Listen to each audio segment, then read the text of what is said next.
नमस्कार, आप देख रहे हैं इंडिया टीवी। आपके साथ मैं हूं मीनाक्षी जोशी। वक्त कहानी कुर्सी का।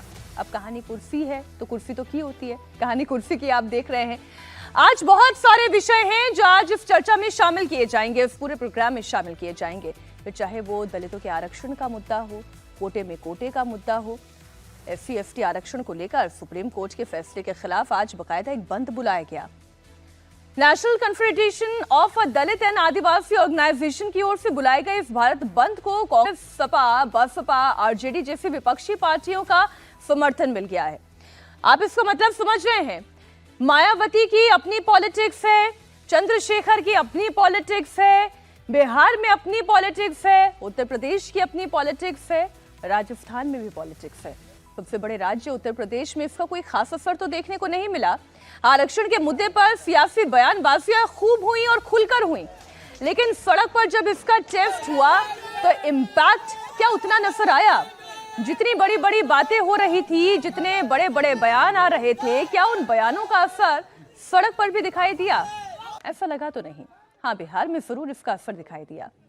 कई जगहों पर ट्रेन रोकी गई, कई जगह पर हंगामा हुआ, कई जगह पर लाठीचार्ज हुआ, लेकिन उत्तर प्रदेश में यह बंद ज्यादातर बेअसर ही कहा जाएगा। अखिलेश यादव हो या मायावती हो, आज कोई सड़क पर नहीं उतरा। अखिलेश यादव तो खुद इस तरीके का उन्होंने बयान दिया, ना वो पूरी तरीके से इस आंदोलन के साथ दिखाई दिए, ना इस आंदोलन के खिलाफ दिखाई दिए, बल्कि उन्होंने तो ऐसा कह दिया कि आंदोलन होना चाहिए। ये सरकारों को उनके काम करने के तरीकों के लिए एक तरीके से ये वो लाठी है जिससे सरकार सही तरीके से चलती है। लेकिन पुरजोर तरीके से अगर समर्थन करने की बात कहें या खारिज करने की बात कहें तो ऐसा कुछ अखिलेश यादव ने नहीं कहा। खुद को दलितों का सबसे बड़ा हितैषी कहने वाले भीम आर्मी के चंद्रशेखर आजाद की मौजूदगी भी नदारद रही। सोशल मीडिया पर जरूर सभी नेताओं ने आरक्षण को लेकर खूब पोस्ट डाले, लेकिन अखिलेश यादव का, जैसे मैंने जिक्र किया, बड़े ही सधे अंदाज में उन्होंने बात कही। मायावती सड़कों पर तो वैसे निकलती नहीं है, तो ये उम्मीद करना भी बेमानी थी कि आज वो कोई बड़े पोस्ट के बाद सड़कों पर निकलती और इस बंद का समर्थन करती। वो बंद का समर्थन केवल शब्दों तक ही सीमित था। आरक्षण से ज्यादा जन आंदोलन का जिक्र अखिलेश यादव ने क्यों किया?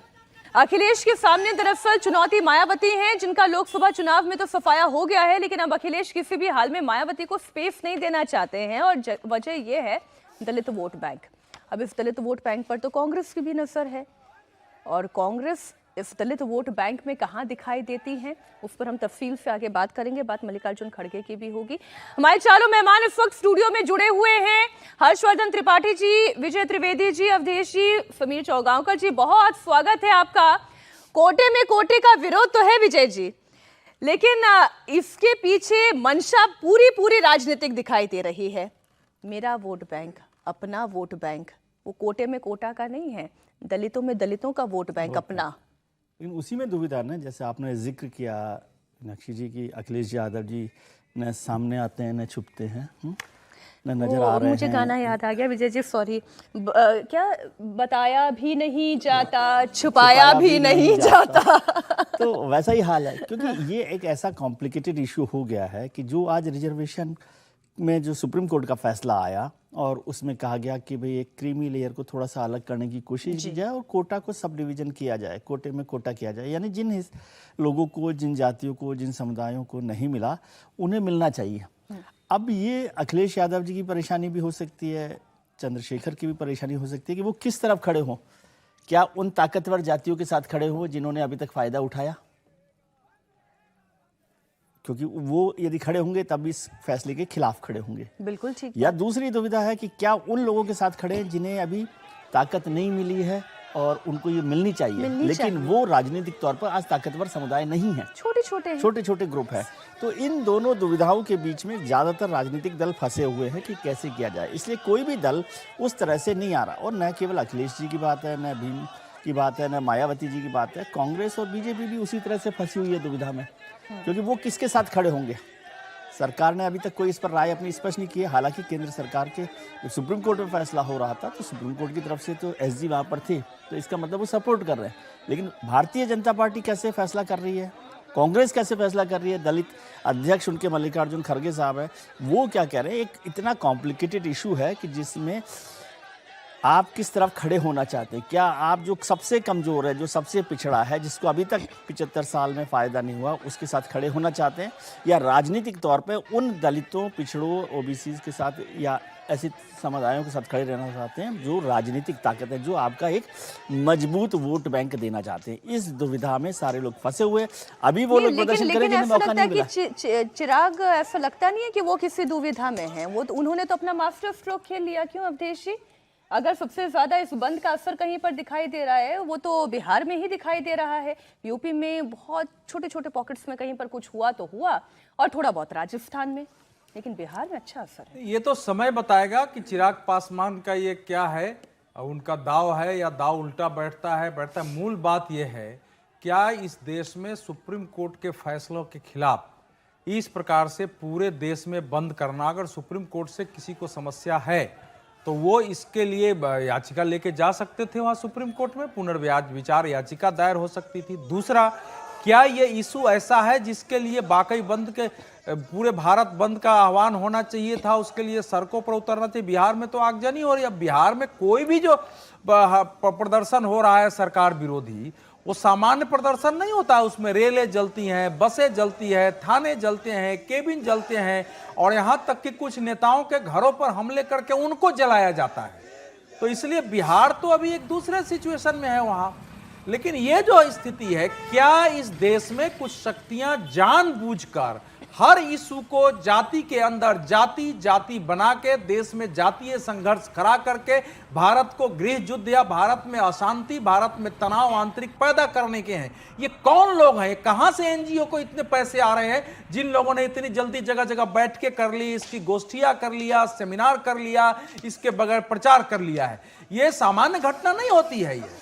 तो इसीलिए ये बहुत क्योंकि हर स्थिति में हमारे देश में देखेंगे कि नरेंद्र मोदी के शासन आने के बाद इस देश में लगा कि चूंकि हिंदुओं की बड़ी संख्या नीचे जनजाति से लेकर दलितों, पिछड़ी जाति, सवर्ण, सबके बीच एक यूनिटी हुई कई राज्यों में, और उसके कारण सरकार पहली बार सत्ता में आई, दूसरी बार सत्ता में आई, राज्यों में आई।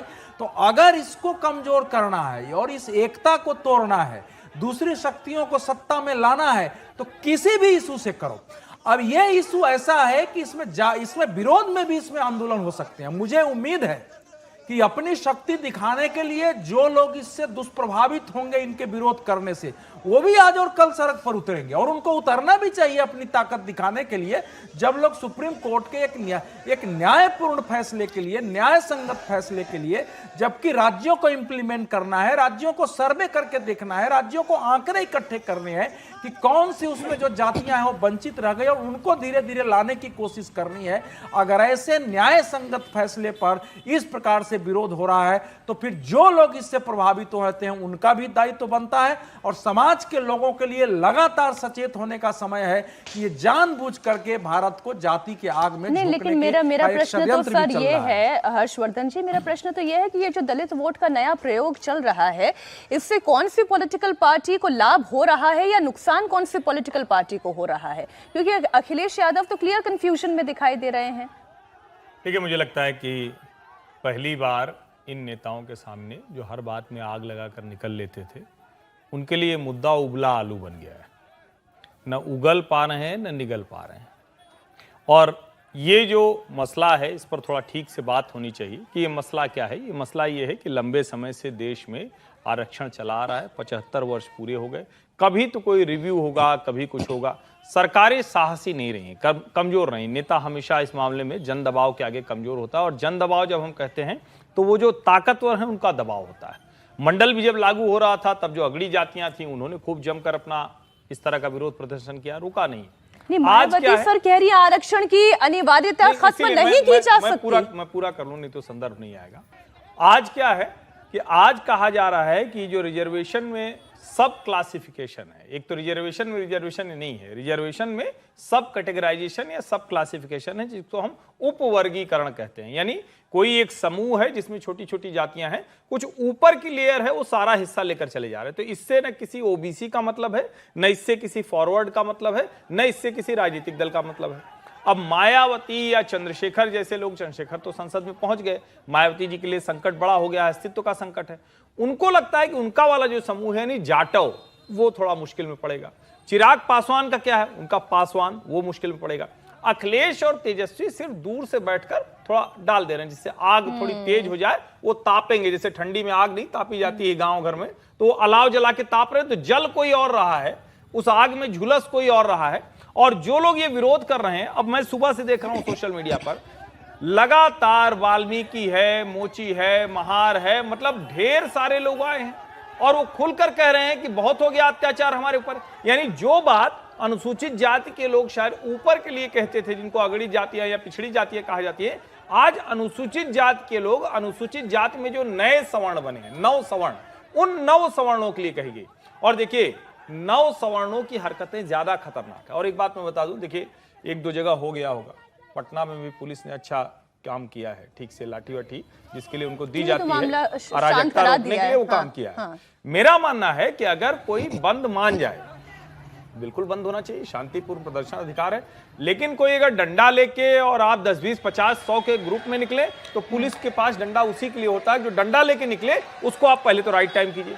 दूसरा ये है कि अब देश के अलग अलग हिस्सों से अलग अलग नेताओं के मन में वो बात आने लगी है। जैसे एक समय में सवर्ण नेता भी कहते थे कि ऐसे थोड़ी नहीं चलेगा भाई कि सिर्फ सवर्णों को सारा हक मिले।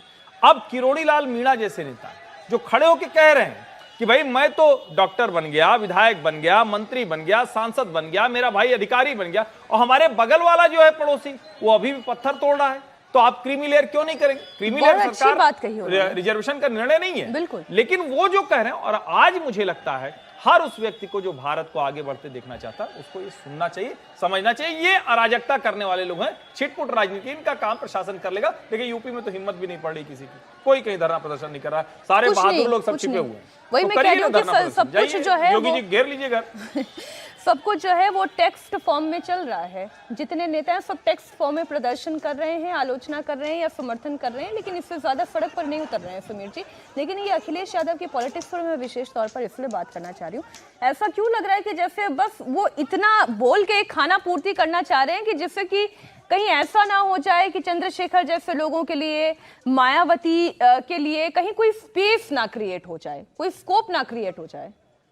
देखिए, अखिलेश यादव की राजनीति और मुलायम सिंह की राजनीति, उनके पहले उनके पिता मुलायम सिंह राजनीति करते थे, उनकी एमवाय समीकरण की राजनीति मानी जाती थी, मुसलमान और यादवों की राजनीति मानी जाती थी। और जो पिछड़ी जातियाँ थी या एससी थे, वो अखिलेश यादव या समाजवादी पार्टी के साथ कभी एक मुश्त वोट जुड़ा नहीं था, या तो भारतीय जनता पार्टी के साथ जुड़ा, या मायावती के साथ जुड़ा, या कांग्रेस के पास रहा।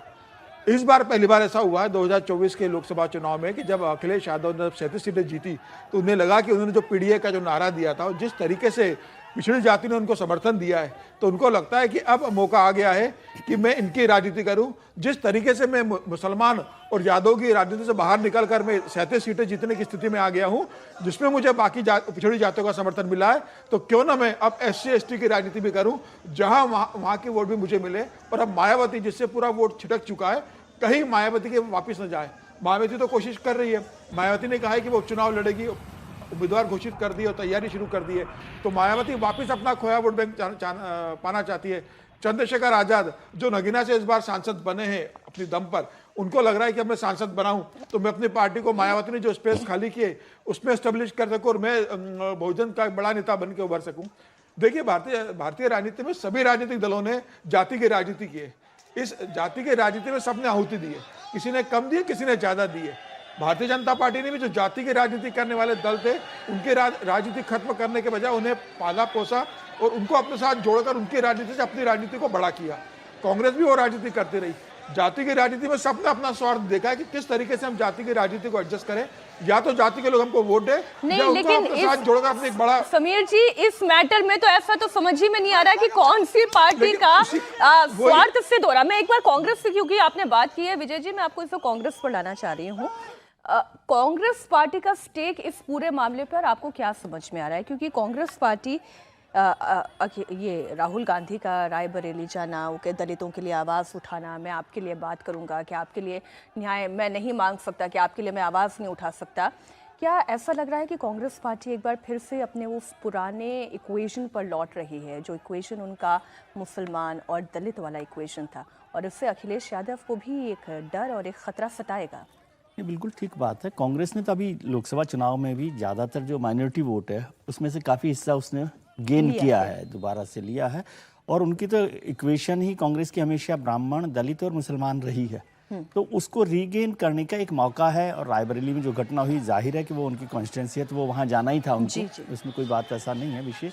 लेकिन अभी ये जो दलित बार बार बोलना, हाँ, तो दलित बोलना तो क्योंकि उस वोट बैंक को लाना है, और वो दलित वोट बैंक एक्चुअली अखिलेश से ज़्यादा मायावती जी का है। तो वो मायावती जी के वोट बैंक को किस तरह से, मायावती यदि इनएक्टिव है या बहुत पॉलिटिकली एक्टिव नहीं दिख रही, और वो वोट बैंक कहीं छिटक कर अखिलेश जी के पास ना चला जाए, तो उसका एक बैरियर वो बनाना चाहते हैं कि वो वहाँ पर आ जाए।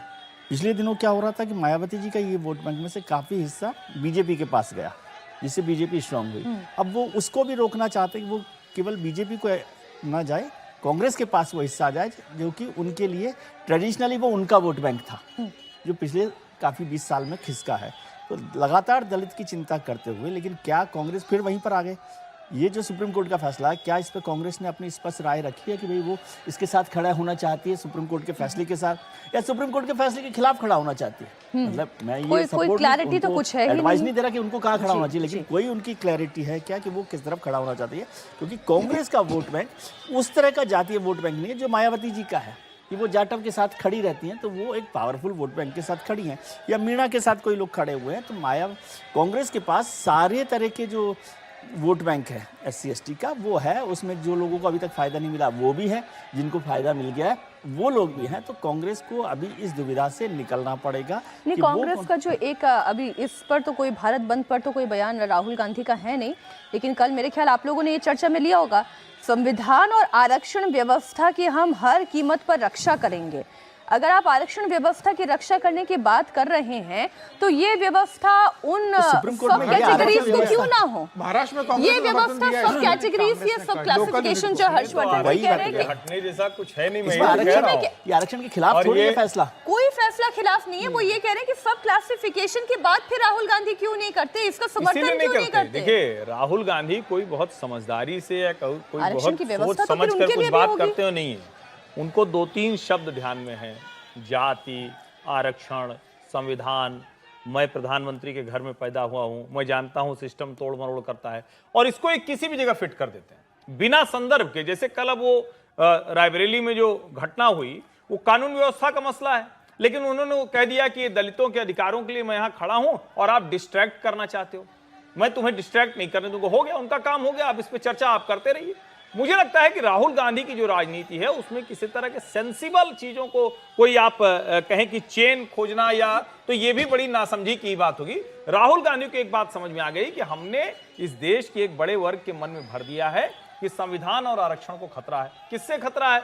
जो नरेंद्र मोदी सारे काम संविधान और आरक्षण के लिए सबसे ज्यादा करता रहा है। कौन बचाने की बात कर रहा है? जिसके परिवार और जिसकी पार्टी ने संविधान और आरक्षण को फर्स्ट अमेंडमेंट से लेकर और 42nd अमेंडमेंट तक, और अभी तो 106 हो चुके हैं, सबसे ज्यादा खतरा पहुंचाते रहे। तानाशाही जिसके परिवार ने लागू की, जिसकी मां ने प्राइम मिनिस्टर के ऊपर सुपर प्राइम मिनिस्टर और सुपर कैबिनेट बना दी, वो व्यक्ति कह रहा है कि हम संविधान आरक्षण बताएंगे। अब देश की जनता को यह समझना है, और एक बड़ा वर्ग है जिनको ये लगता है कि ऐसे आंदोलनों में, ऐसे बंद में जाकर वो कुछ राजनीति कर लेंगे, उसका भी उन्हें नुकसान होगा।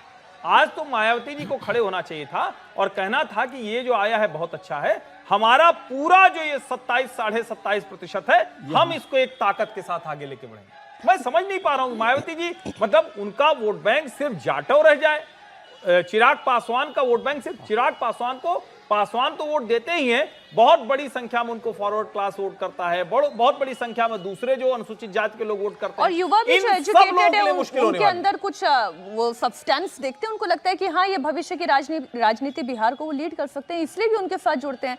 लेकिन अवधेश जी, मैं फिर कांग्रेस पर इसलिए लेकर आ रही हूँ, अब मल्लिकार्जुन खड़गे की भी मैं पोस्ट देख रही हूँ, वो भी ये कह रहे हैं कि भाजपा पर तो अटैक कर रहे हैं, आरक्षण की भी बात कर रहे हैं, लेकिन अब आज जो ये भीड़ निकली है, हालांकि मैं बोलूंगी कि ये भारत बंद का कोई असर है नहीं, ये भीड़ जैसी भी कोई है नहीं, बस एक खाना पूर्ति दिखाई दे रही है कि हाथों में झंडा लेकर निकलना था, कॉल थी तो अपने लिए आवाज़ उठानी है। मल्लिकार्जुन खड़गे क्या लीड करना चाह रहे हैं इस मुस्लिम दलित पॉलिटिक्स को, और क्या राहुल गांधी यही चाहते हैं? देखिए, इस प्रकार के बंद बुलाने का ये अर्थ नहीं होता है कि भारत बंद हो ही जाए। उनको एक मैसेज देना है कि हम इसके भारत स्तर पर हम इसका विरोध कर रहे तो हैं। मैसेज तो गया और नहीं। जगह जगह ये कहना ठीक नहीं है कि मैसेज नहीं गया है। कितना गया सर? नहीं, वो देखो ऐसा है ना, हम सूक्ष्मता से मूल्यांकन करते हैं। जिसको मैसेज देना है, हर्षवर्धन जी, कांग्रेस की इतनी बातें हैं और सारे सच है, लेकिन इसके बावजूद अगर कांग्रेस की नैरेटिव में देश फंसा है, भारतीय जनता पार्टी बहुमत तक नहीं पहुंच रही है और भारतीय जनता पार्टी राहुल गांधी या इन जाति के बात करने वाले के समानांतर कहीं खुल के नहीं सामने आ रही है, बल्कि सरकार इसको इसमें स्पष्टीकरण देना पड़ रहा है कि हम क्रीमी लेयर को खत्म नहीं कर रहे हैं, तो फिर इसकी आवश्यकता क्यों पड़ रही है? रायबरेली में राहुल गांधी निहायत ही जाति का आग लगाने गए थे, लेकिन भारतीय जनता पार्टी के लोग तो हमको कहीं दिख नहीं रहे थे उत्तर प्रदेश में जो राहुल गांधी के विरुद्ध वहां खड़े हों। तो समस्या यहां आ रही है कि एक पक्षीय नैरेटिव चल रहा है और उस एक पक्षीय नैरेटिव का जिसको सामना करना चाहिए, वो सामना करने की बजाय ज्यादा से ज्यादा कभी एक प्रेस कॉन्फ्रेंस हो जाती है या चुप्पी साध ली जाती है। लैटरल एंट्री पर आप देख लीजिए कि लैटरल एंट्री पर सरकार ने कदम वापस लिए, चलो हम लोग उसके साथ सहमत नहीं, लेकिन सरकार अपना पक्ष तो रख सकती थी ना विरोधियों के समानांतर। वो भी रखने के लिए बीजेपी और पक्ष अगर तैयार नहीं है तो इस देश में क्या हो सकता है, ये देखने की जरूरत है। जहां तक मल्लिकार्जुन खड़गे और राहुल गांधी की, उनकी पॉलिटिक्स बहुत स्पष्ट है। उनकी समझदारी इतने ही में है कि जिससे हमको आगे वोट मिले, भाजपा का वोट घटे, वो काम हमको करना है। उसमें समाज में हिंसा हो, समाज में तनाव हो, वो झूठ फैलाना पड़े। अब वो जिले जिले में अगर संविधान रक्षक नियुक्त किए जा रहे हैं तो ये तो फिर सब जानते हैं ना कि ये झूठ है। जो है ही नहीं उसकी रक्षा के लिए आप नियुक्त कर रहे हैं। कहीं युद्ध हो नहीं, हम करें, हमारा तो युद्ध है इसलिए सैनिक हमारे वहां हमला करने जा रहे हैं, लेकिन इसका काट कौन करेगा? पॉलिटिकल लड़ाइयां पॉलिटिक्स के मैदान में होती है। बीजेपी को मुकाबला करना है तो बीजेपी को इसका मुकाबला करना पड़ेगा। दूसरे राज्य में जो दूसरी पार्टियां हैं उनको मुकाबला करेंगे, लेकिन कोई पार्टी खड़ी नहीं है। एक भी इस देश में एक प्रतीकात्मक भी विरोध नहीं हुआ है कि आप संविधान से किसकी रक्षा के लिए रक्षक खड़ा कर रहे हैं। उनकी ट्रेनिंग हो रही है, जगह जगह सम्मेलन हो रहे हैं, आरक्षण खत्म हो जाएगा, इसके सम्मेलन हो रहे हैं, तो उसका तो ऐसे ही असर होता है ना। इस समय भारत की पॉलिटिक्स जी ऐसे बहुत डरावने और भयानक दौर में है जिसमें सच को सच और झूठ को झूठ कहने का साहस लगता है कि सबने खो दिया है। नरेंद्र मोदी से एक उम्मीद थी नरेंद्र मोदी से एक उम्मीद थी कि एक स्टैंड लेके खड़े होंगे, उनको इसीलिए वोट भी दिया था लोगों ने। अगर ये जातिवाद की राजनीति से, संप्रदायवाद की राजनीति से लोग उबे नहीं होते तो उतनी बड़ी संख्या में नरेंद्र मोदी को उत्तर प्रदेश, बिहार जैसे राज्यों में वोट नहीं मिलता। तो ये समय की मांग है कि देश एक बार जिस चीज से बाहर निकला अगर लौट रहा है तो उसके सामने खड़ा होना पड़ेगा, सच्चाई बतानी पड़ेगी। आप ही लोग कह रहे हैं कि असल बात कोई कर ही नहीं रहा है, सारी बातें ऊपर ऊपर के लिए हो रही हैं। लेकिन इसमें एक और बात है ना, सबकी आपने चर्चा कर ली, बीजेपी के स्टैंड पर आपने चर्चा नहीं की। बीजेपी का स्टैंड क्या है इस पर? बीजेपी वो सरकार में है ना, वो तो ये कह तो रहे हैं कि बीजेपी ने तो घुटने टेक दिए हैं। हाँ, तो सरकार का स्टैंड क्लियर नहीं है ना, क्लियर होना चाहिए ना। सरकार यदि पहले स्टैंड क्लियर करे तो और चीजों का स्टैंड क्लियर हो जाएगा। भाई सरकार को सबसे पहले सवाल तो सरकार से कीजिए ना कि सरकार चिराग का क्या पासवान कैसे सरकार को, ठीक है। चिराग पासवान अगर अकेले चुनाव लड़े, नहीं आप लोग जो सोच रहे हो, चिराग पासवान अगर अकेले चुनाव लड़ा, क्या स्थिति हुई विधानसभा में? आज लोकसभा चुनाव अकेले लड़के देखें बगैर